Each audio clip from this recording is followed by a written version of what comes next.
E aí pessoal, meu nome é George, esse é o GeoLê e GeoLeu Apóstolos, a verdade bíblica sobre o apostolado do Augustus Nicodemos. Esse livro é da editora Fiel. Eu tenho aqui ele em formato de e-book para Kindle e ele está sendo lançado hoje, nessa terça-feira, 9 de setembro. Muita gente já estava esperando por esse livro, porque ele traz um tema realmente muito importante e relevante para os nossos dias, sobre o apostolado. Bom, mas por que isso seria tão importante, né? Qual é a relevância disso? Será que hoje em dia a gente não sabe o que é ser apóstolo? Será que há dúvidas sobre esse tema no meio evangélico? Bom, infelizmente a gente tem muitos problemas sobre isso, e esse livro aqui, o Augustus Nicodemos, ele vai... Eu vou falar Nicodemos. Eu vou falar Nico. Não. Ele vai responder ao chamado Movimento de Nova Reforma Apostólica, que é um movimento que reivindica a necessidade e a legitimidade de termos apóstolos nos dias atuais. E a resposta dele é basicamente dizendo que não existem apóstolos nos dias atuais como houve os 12, como houve Paulo. E ele faz isso mostrando, primeiro, positivamente o que significa ser apóstolo, segundo a Bíblia, e depois negativamente mostrando os erros desse movimento atual apostólico. Quais são as suas armas para isso? Bíblia, exegese bíblica, hermenêutica bíblica, Bíblia. Esse livro é muito bíblico. Praticamente trabalha com tudo que a Bíblia fala sobre apóstolo, qualquer referência esse livro tem. A primeira coisa que o Nicodemos quer responder é praticamente uma proposição que deu origem a toda essa confusão apostólica nos dias de hoje. E é dito que o número de apóstolos era ilimitado, e o fato de restringir os apóstolos a Paulo e os 12 foi algo prejudicial à igreja, e é por isso que hoje a igreja sofre crises de legitimidade. Muita gente não confia na igreja, a igreja não tem um bom testemunho no mundo. O grande problema, afirmam os defensores do movimento apostólico, é que o papel do apóstolo foi negligenciado. Bom, enquanto eu ia ler nesse livro, me pareceu que a ordem dos capítulos seguia uma sucessão, como se fosse um raciocínio lógico dentro de uma conversa mesmo com algum defensor do movimento apostólico. Bom, o livro é dividido em 3 partes. A primeira parte vai falar sobre o significado de apóstolo dentro do Novo Testamento. Então é mais ou menos assim, alguém pergunta: então você quer dizer que apóstolo nunca existiu? Isso é uma coisa que a gente criou agora? Claro que não. Houve apóstolos. O Senhor Jesus foi quem usou esse termo para designar alguns dos seus discípulos para uma missão específica. E essa missão, esse ministério específico, era algo similar aos profetas do Antigo Testamento. Similar de tal forma que, assim como os profetas, quando eles falavam em nome de Deus, e recusar eles como profeta seria recusar o próprio Deus, assim eram os apóstolos, também enviados em nome de Cristo. Se os rejeitassem, é como se estivessem rejeitando o próprio Cristo e o próprio Evangelho. Então a próxima pergunta seria: beleza, então existem apóstolos, mas quem são eles? Existem os apóstolos e existe até hoje, né? Porque ninguém sabe quem são os apóstolos. Não, de novo. Capítulo 2, ele fala sobre os 12 apóstolos. 12 é um número importante, porque com isso Jesus mostra que está dando continuidade. Estou segurando aqui para mostrar a capa. Jesus está dando continuidade ao que havia no Antigo Testamento. É uma representação do novo Israel de Deus. Nesse capítulo ele fala também de um pré-requisito para ser apóstolo, muito importante, que é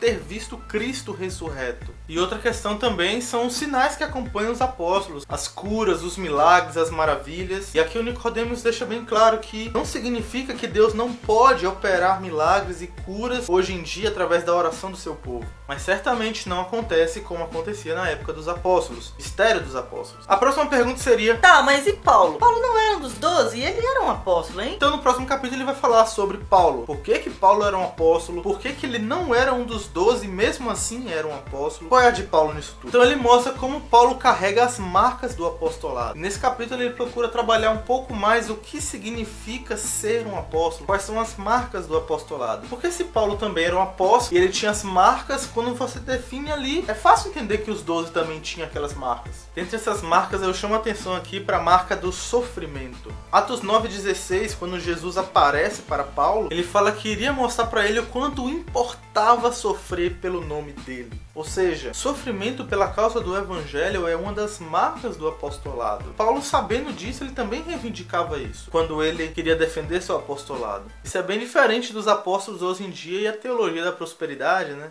Também fala aqui sobre o lugar de Paulo como apóstolo. Para que um além dos 12? E nós sabemos que Paulo é um apóstolo dos gentios. Paulo foi aquele que foi anunciar o evangelho àqueles que não eram judeus, foi chamado para isso. Então a importância de Paulo é principalmente por causa dos 12 e a resistência em sair de Jerusalém e deixar os costumes judaicos. E a próxima pergunta seria: mas tem algumas passagens que vão chamar outras pessoas de apóstolos também. E a resposta, mas cada caso é um caso. Nessa parte eu fiquei impressionado, fiquei maravilhado com o cuidado do autor em tratar cada uma das passagens, uma por uma, caso por caso. Então ele conclui mostrando que os casos que outras pessoas são chamadas de apóstolos são, ora, pessoas que tinham um status apostólico, não por ser apóstolo como os 12, mas, por exemplo, o caso de Tiago, irmão do Senhor. O status apostólico dele era por causa de sua influência, era porque ele também era uma das testemunhas de Jesus ressurreto, era por causa da liderança que ele exercia, da sua importância ali no meio. Mas mesmo assim, ele não é chamado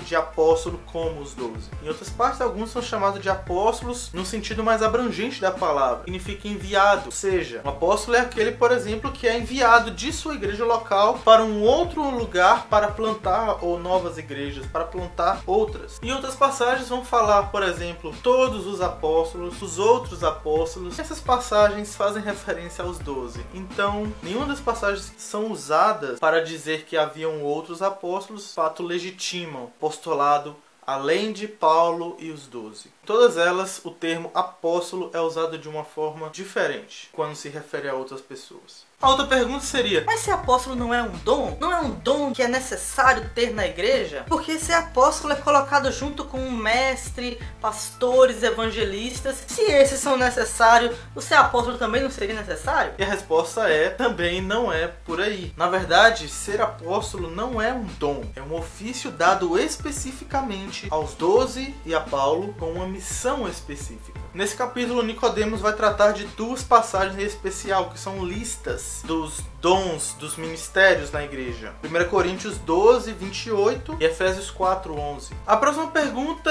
eu achei interessante. Ela é assim, que é o seguinte: mas a Bíblia também vai falar de falsos apóstolos. E se há falsos apóstolos e há um alerta a isso, então significa que o número de apóstolos era ilimitado e não dava para saber exatamente quem era.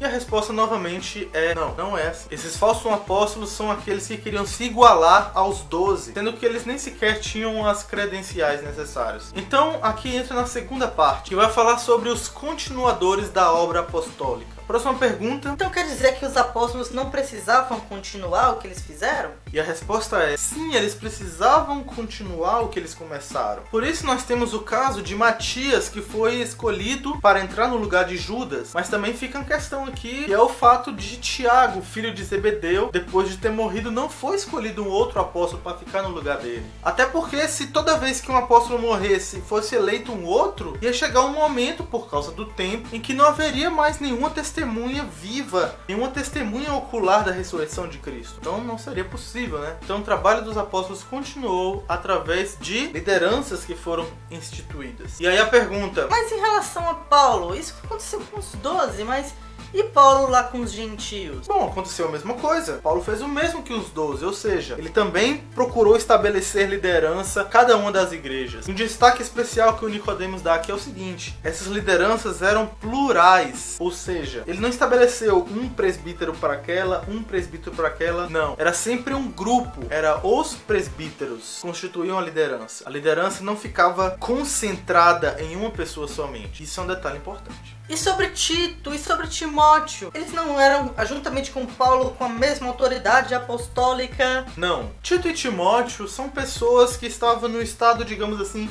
intermediário entre o período apostólico e o período de governo através dos presbíteros. Mas então como é que esses presbíteros governavam, doutrinavam as pessoas? Não havia mais os apóstolos. Deveria ser baseado na doutrina dos apóstolos e não havia mais ele. Como isso ficou? Bom, além de estabelecer liderança, diáconos, presbíteros, a forma de permanecer a doutrina na igreja foi através dos seus escritos, os escritos apostólicos. E aqui o Nicodemos destaca que Os apóstolos tiveram o cuidado de não deixar o seu ensino apenas pela transmissão oral de boca a boca, mas registraram o ensino deles, cartas em livros, para que pudesse ser mantida a palavra de Deus e o ensino correto, e ajudar os presbíteros no ensino, na edificação dos crentes. Nesse capítulo ele trabalha um pouquinho também sobre a inspiração do Novo Testamento, já que fala de escritos apostólicos, e o cânon bíblico. No final ele diz assim: basta-nos as escrituras do Antigo e do Novo Testamento. Elas servem de base para o trabalho dos presbíteros como líderes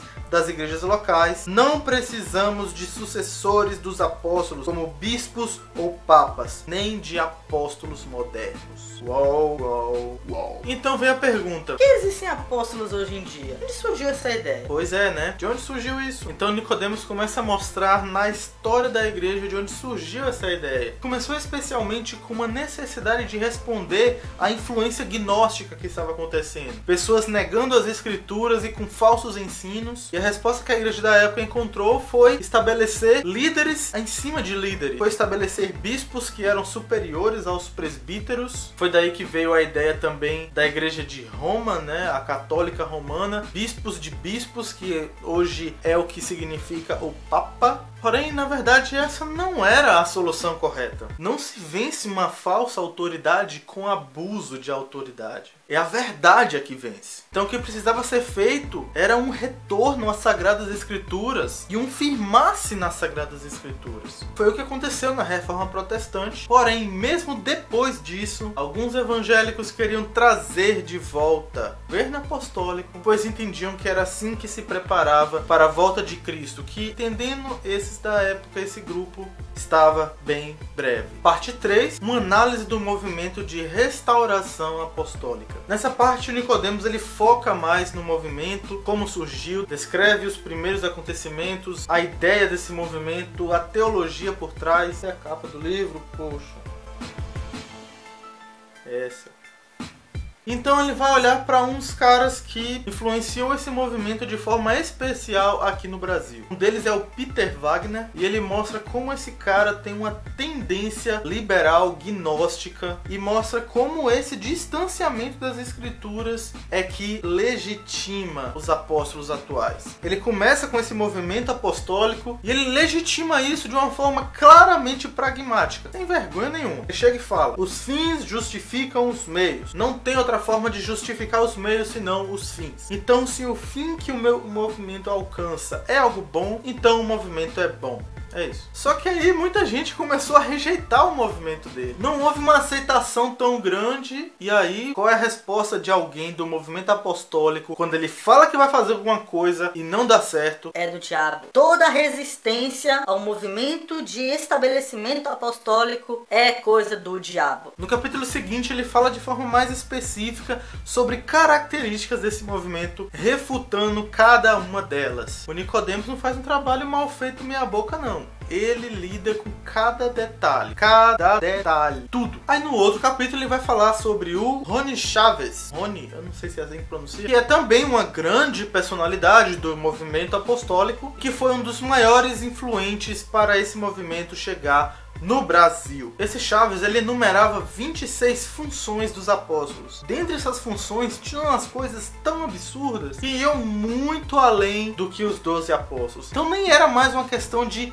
ser igual aos 12, que já é um absurdo. Eles já eram mais do que os 12. Algumas características são produzir fé, trazer julgamento de Deus às nações, cobertura espiritual de ministros, igrejas e territórios, ministrar o espírito de oração, trazer paternidade ao povo de Deus.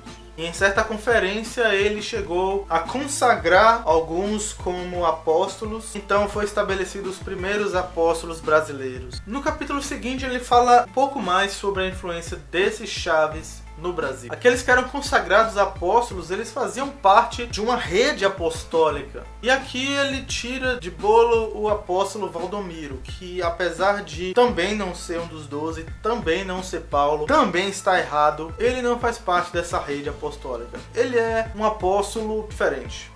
Na verdade, ele não é apóstolo, mas assim, é outro caso. Alguns dos que fazem parte dessa rede apostólica são Valnice Milhomens, Neuza Itioca e René Terranova. Mas aqui no Brasil, esses apóstolos chegaram até a superar os pais do movimento de Nova Reforma em termos de reivindicações para si mesmo. E Brasil, uma marca do movimento apostólico, e tipo, todo lugar que você vai, que é uma igreja neopentecostal, é um congresso de um apóstolo, qualquer lugar que você for desses caras ou dessas mulheres, porque tem apóstola, apostilas. Apostila é outra coisa, né? Dessas mulheres aí, você vai ver o quê? Profecias.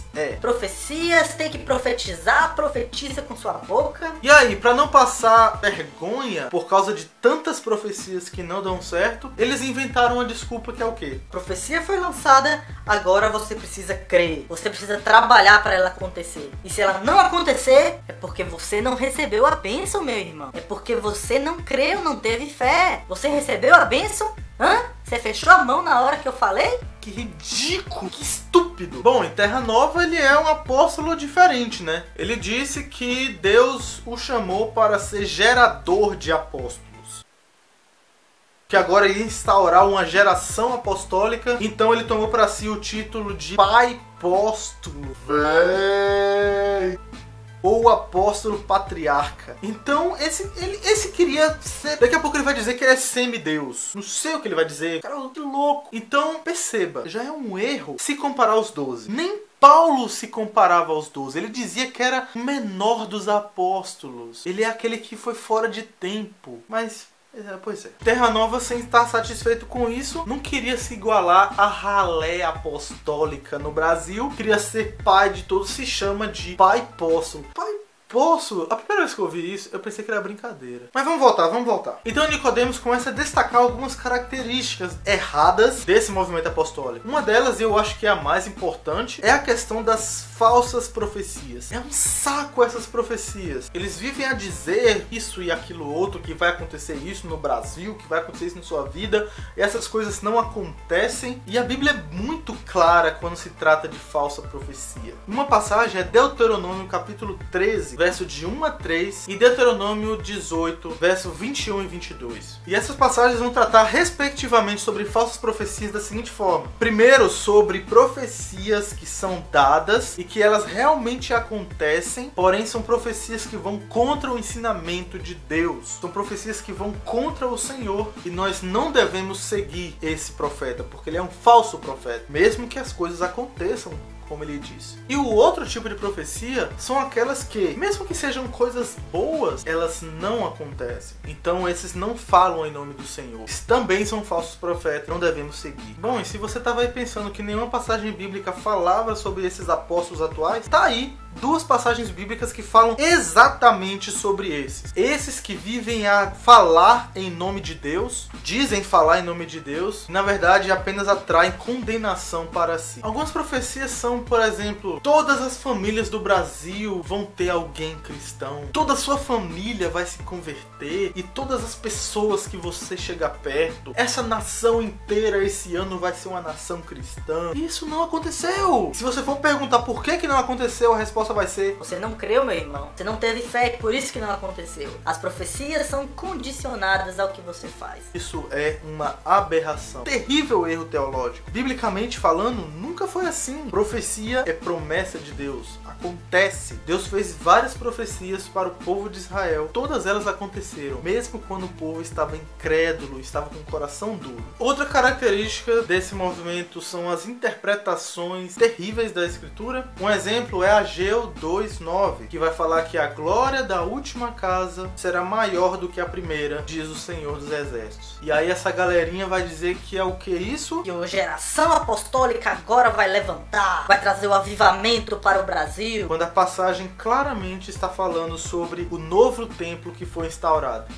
Se Paulo e os 12 apóstolos tinham um ministério similar aos profetas de Deus no Antigo Testamento, esses apóstolos atuais são a mesma coisa dos falsos profetas do Antigo Testamento. Então depois disso, no próximo capítulo, ele faz uma análise direta, mais específica do movimento de Nova Reforma, que ele praticamente pega os princípios que ele estabeleceu na primeira parte e aplica eles na terceira parte. Terceira parte do livro que eu tô falando, tá?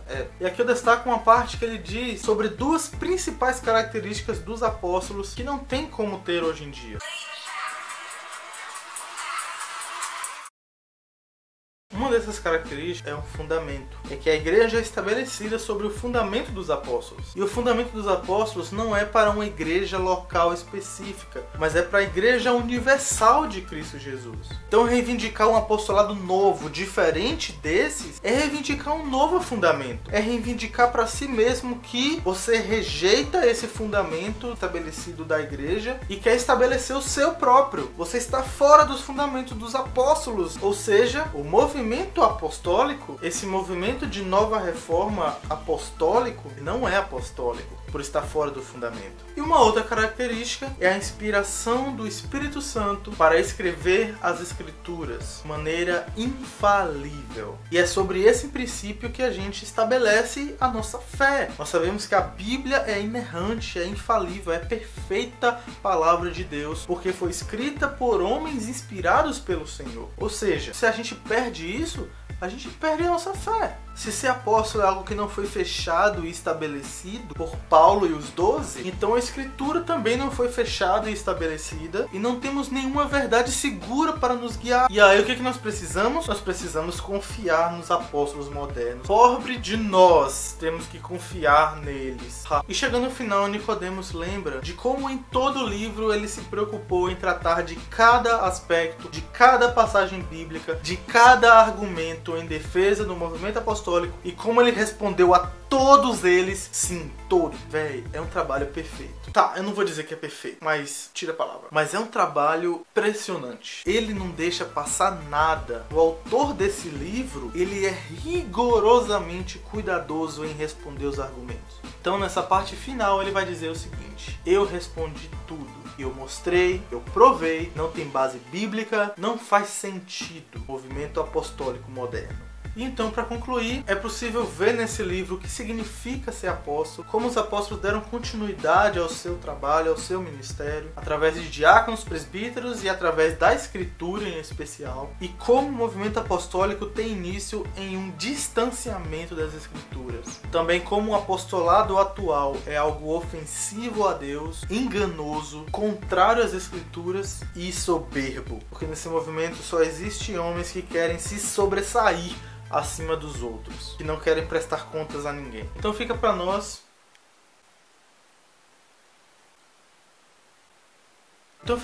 o alerta, discernimento desse movimento todo e o chamado para lutar contra essas mentiras, promover a verdade, a piedade e a justiça, base na graça e a misericórdia de nosso Deus.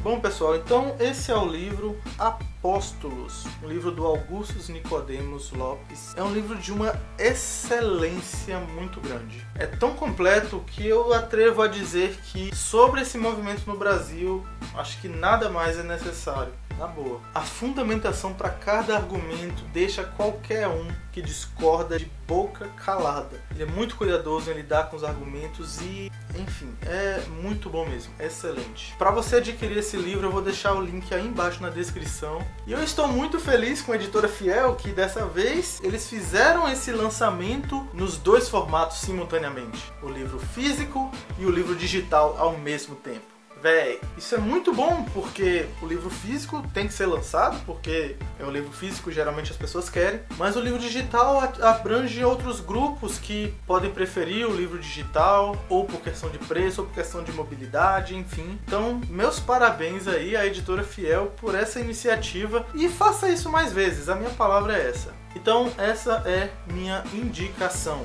esse lançamento da Editora Fiel, uma resposta bíblica para esse movimento apostólico, esses picaretas em nosso país, falando em nome de Deus. Então é isso, pessoal, eu fico por aqui. Eu vou deixar aqui em cima um link para você assistir o vídeo anterior, que na verdade era o vídeo da semana passada e não saiu semana passada, saiu ontem. Mas é um vídeo que eu converso um pouquinho sobre livros, sobre interesses em literatura, sobre preferências. Eu e a Ana, a gente conversa um pouquinho, você pode ver aqui. E do lado de cá eu vou deixar outros 2 vídeos que são de livros da editora Fiel também. Já que eu estou parabenizando a Fiel, quero deixar aqui 2 vídeos falando de livros da Fiel. Ali você vê o vídeo sobre o livro Andando nos Passos de Jesus. E aqui embaixo eu vou deixar o vídeo sobre o livro O Verdadeiro Evangelho, do Paul Washer. Clicando aí você pode assistir. Você pode também me acompanhar lá no Facebook, facebook.com/geolibros. E é isso. Se inscreva no canal para receber novos vídeos. Tem vídeo aqui toda semana, ou quase toda, porque às vezes é difícil. E tchau!